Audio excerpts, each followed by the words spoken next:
Bali, bago matapos yung video natin, napansin ko, wala palang sing-sing tong isang to. Nakakalimutan na. Pero yung isa meron. Ito po yung lahi ng ano. Ito po yung winner. Yun, magandang umaga po. Ito po si Lop ni Bait. Nandito po tayo sa Breeders Lop ni Bait. Marami po kasi nagtatanong kung ako daw po si Dennis Rosales Palma. Si Bait po at saka si Dennis Palma po o Rosales Palma ay iisa lang po. Ako po yun. Wala na pong iba. So matatal, meron po tayong lalambingin. Unang-una, isasakato parang po natin yung hiling po sa atin ng isang pansier na taga Pampanga. Nakalimutan ko yung pangalan pero po-post na lang po natin. Nag-ipon po siya, palima-limang piso, pa piso o depende pa 20-20. Doon po sa natitira niya pong doon sa racket niya kasi isa daw po siyang construction worker po ba yun? Nagsasideline pa po ng mag-rider ng kung Sunday po ba ganun. Yung sumosobra daw pong barya o pera na siyempre unahin muna bagong panganak yung asawa niya at meron pa siyang anak na isa pang dumedede yata po, sumatotal napakahirap ng buhay. Nakaipon na po siya ng 2.5. Ang sabi po ni Bait, ganito po, kaya niyo po bang 3,000? Kasi po ang ibong ko 5,000 yung young bird po hanggang 10,000 po young bird po yan. Okay lang po ba sa inyong 3,000? Pag nabuo nyo po yung 3,000, ganito po gagawin natin po. Yung pera malilikom nyo po 3,000, i-date nyo po yung asawa nyo. Then, pagka-date nyo po sa asawa nyo, magsimba po kayo, kasama po ng inyong bagong anak at ang inyong isa pang anak.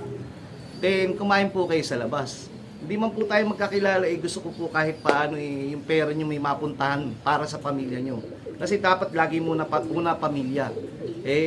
Sa dahilan ng gusto mong mag-iipon ni Bait, ibibigyan kita ng ibon basta isakato para mo lang yung lambing sa iyong pamilya.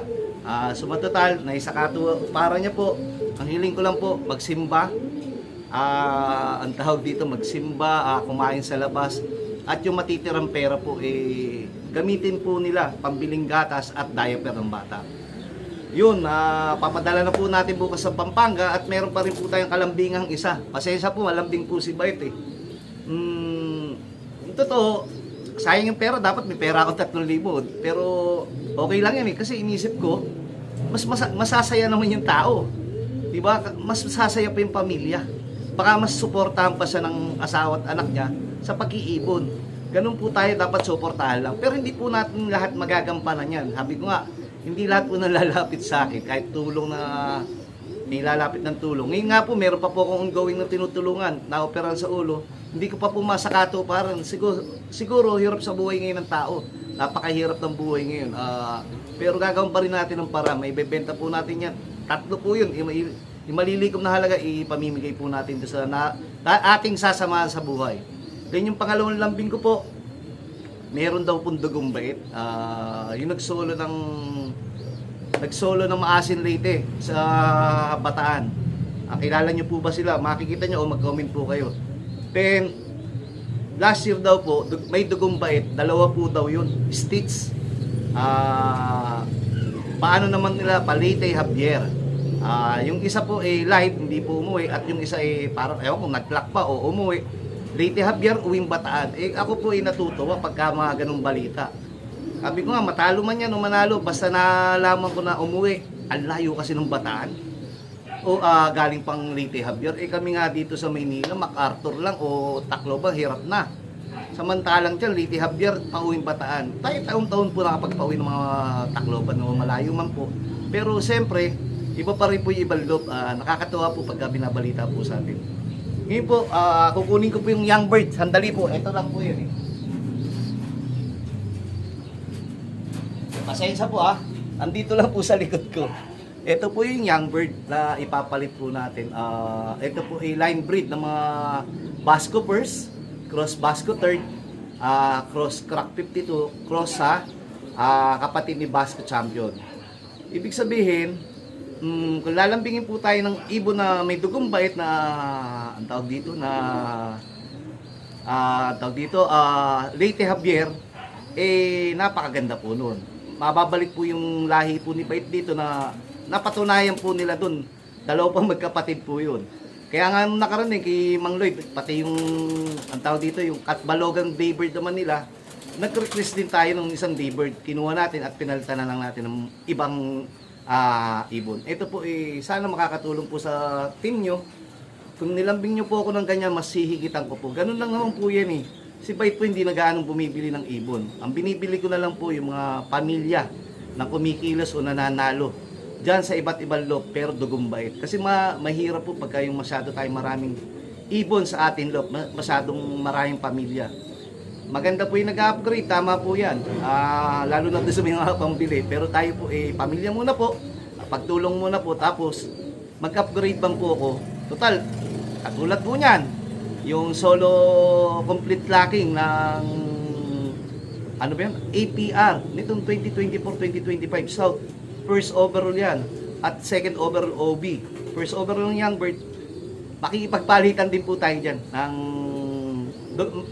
parehong dugong bait na magulang. I mean, parang, ayaw kung parehong dugong bait. Basta kasi 2 taon na sila. Yung tatay yata, kapatid ng bali anak ni Stitch Sakang, Cross Tacloban. Ako naman po sabi ko nga po masaya po si Bait para sa inyo na kayo po naka-overall o nanalo po kayo o nakapagpatapos. Pero sabi ko nga, inyo lang ang pera, inyo lang ang trophy, pero yung ngiti, kasama niyo po ako. At yung karangalan, parang nakakataba po ng puso dahil nanalo po sila, pero alam ko po sa sarili ko, alam po sa puso ko na dito po galing yung produktong yun. Sa pamamaraan na ganun po, parang nag-champion na rin si Bait. Sila lang po nanalo sa pera, sila lang po nanalo sa trophy, pero nanalo po tayo sa ngiti. Kasi nga po, nakatulong po tayo doon. Unang-una, na-acquire po nilang ibon sa pamamagitan ng tulong at ngayon natutulungan na po sila ng ibon. Mamaya po, ituloy po natin. Hintayin lang po natin yung rider, padala naman natin ito ng Bataan at yung isa ipapadala po natin ng Pampanga. Sige po, maya-maya po ulit. What's up mga showbiz? Bali, bago matapos yung video natin, napansin ko, wala palang sing-sing tong isang to. Nakakalimutan na. Pero yung isa meron. Ito po yung lahi ng ito po yung winner natin, 2K winner ng 2018 out of 3,800 birds. Ito si Macjo, Joe Torres Foundation Cross Joe Torres MacArthur. Then ito naman isa, ito yung 2023 nating Katbalogan. Itong Katbalogan natin ito yung unang training, hindi nakalabas sa truck gawa ng sobrang kasikipan. Nagkataon nung mabuti na isoli sa atin. Nakita natin na nakapost na hindi siya nakalipad. Pero akalain mo, hindi siya nakalipad pero hanggang Katbalogan inuwi niya. Tacloban lang natin hindi nakinarga dahil late siya umuwi ng Katbalogan. Ayan po, sumatotal ang lahi naman po nito ibon ni paring Emil Romero, kapatid mismo ng dalawang first overall champion.